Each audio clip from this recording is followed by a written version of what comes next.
Hello! Na aula de hoje, então, nós temos inglês com poesia e o poema de hoje é The Road Not Taken, by Robert Frost.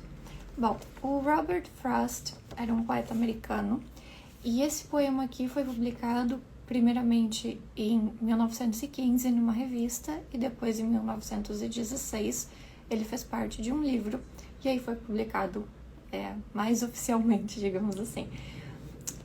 Esse é um poema narrativo, ou seja, ele conta uma história. Então, nós vamos ver qual é a história desse poema hoje. E o Frost, que é o autor desse poema, ele falava muito sobre, especialmente a vida rural no início do século XX, lá nos Estados Unidos, e ele tem uma linguagem mais coloquial. Então, você vai ver que não é tanto... É uma linguagem mais rebuscada dos poetas de outros tempos, tá? Então, é razoavelmente uma linguagem mais simples de entender e esse poema vai nos contar uma história. The Road Not Taken. Então, a estrada não percorrida. Nada para entender assim em português, porque taken é o particípio de take. Take é um daqueles verbos que tem 1 milhão de significados em inglês.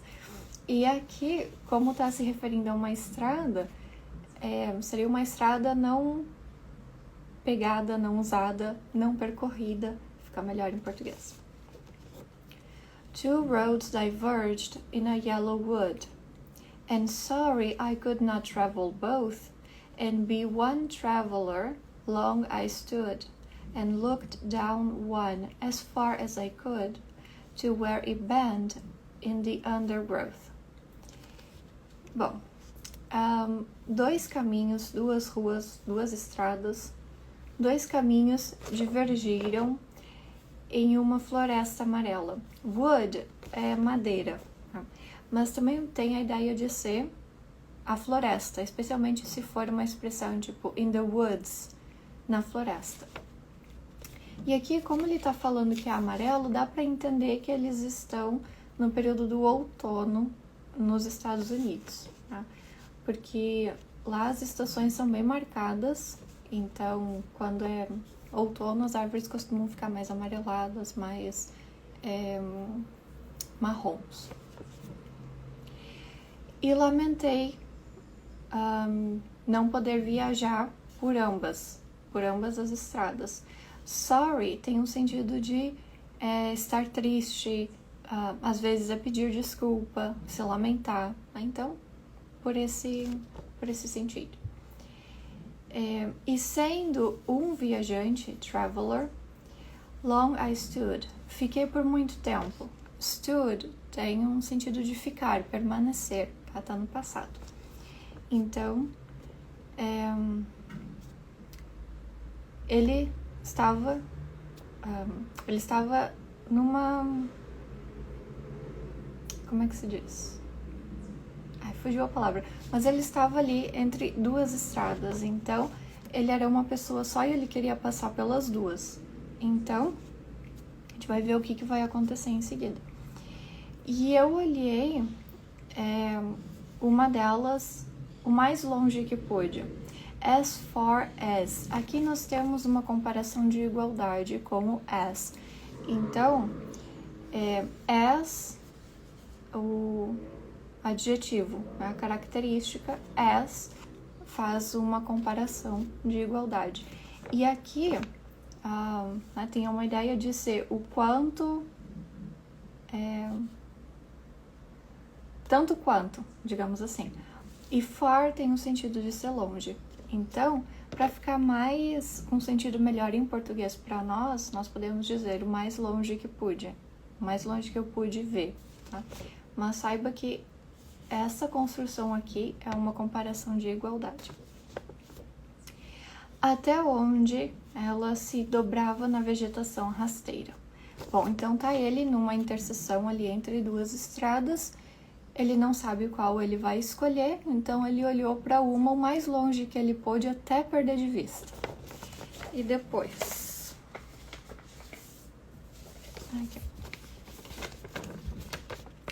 Then took the other, just as fair, and having perhaps the better claim, because it was grassy and wanted wear, though as for that the passing there had warned them really about the same.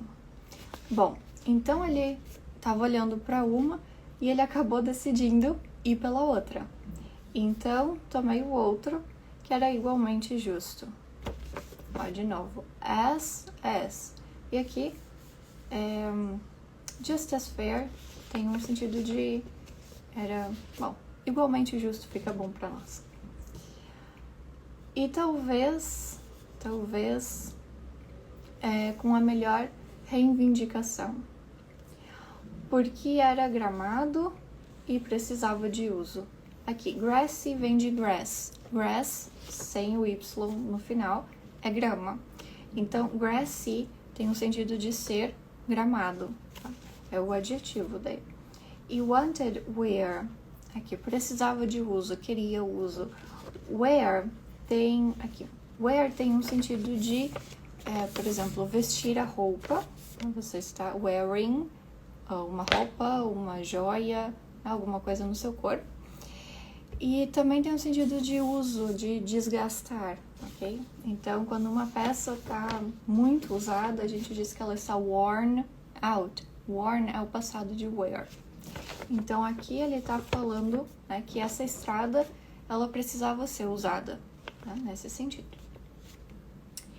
Embora, no que diz respeito a isso, o tráfego ali, ou por ali, as for that, no que diz respeito a isso, né?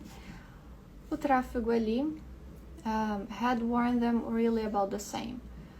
Os tivesse desgastado quase da mesma maneira, quase igualmente, praticamente da mesma maneira. Bom, aqui nós temos o worn no passado, né? Então, wear é no infinitivo ou no presente, e worn é esse mesmo verbo aqui, só que no passado. Bom, e aí estamos indo para o final do poema.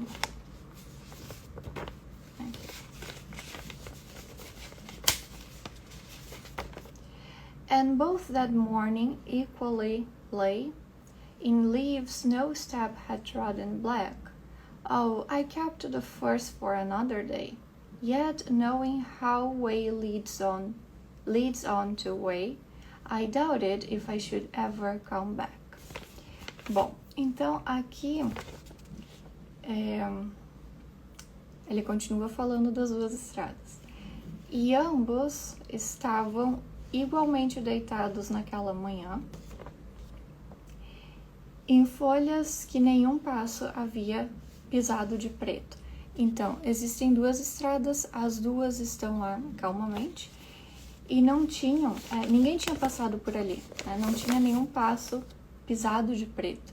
Então, imagina que não tinha ninguém passando por ali e não tinha terra, né? A pessoa não passou, ela estava ali, a estrada estava ali não usada.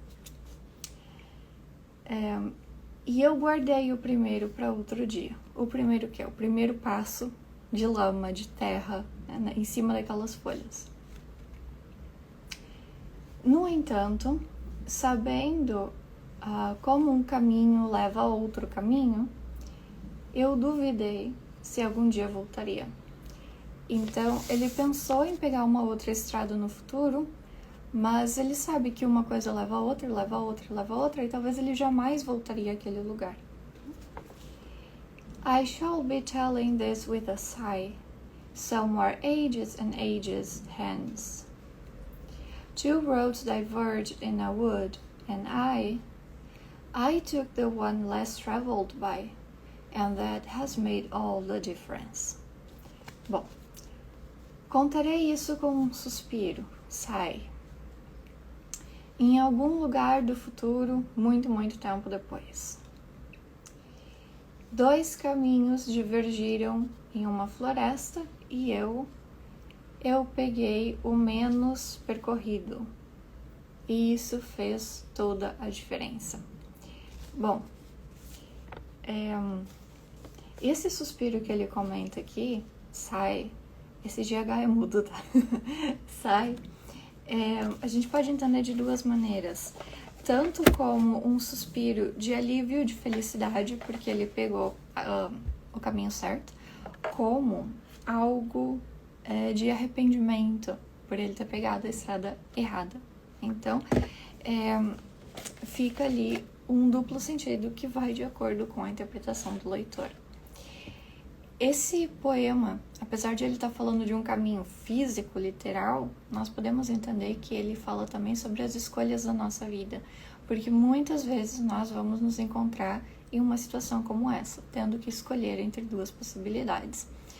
E por ele ter escolhido o caminho que foi menos percorrido, less traveled by, dá a entender que ele escolheu um caminho que seja menos convencional, mais desafiador por causa disso, mas isso teve um impacto profundo na vida dele, porque de certa forma moldou como ele vê a vida e a própria personalidade dele. Então esse poema fala sobre as escolhas da vida, né, que quando muitas vezes a gente quer tomar os dois caminhos, fazer as duas coisas, mas não é possível, então teremos que escolher um deles.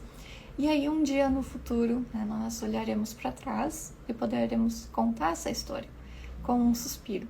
Mas aí esse suspiro vai de acordo com a interpretação de cada um. Se é algo de satisfação ou se é algo de arrependimento. Bom, esse era o poema de hoje. Então amanhã nós nos encontramos de novo para mais inglês com poesia. See you. Bye bye.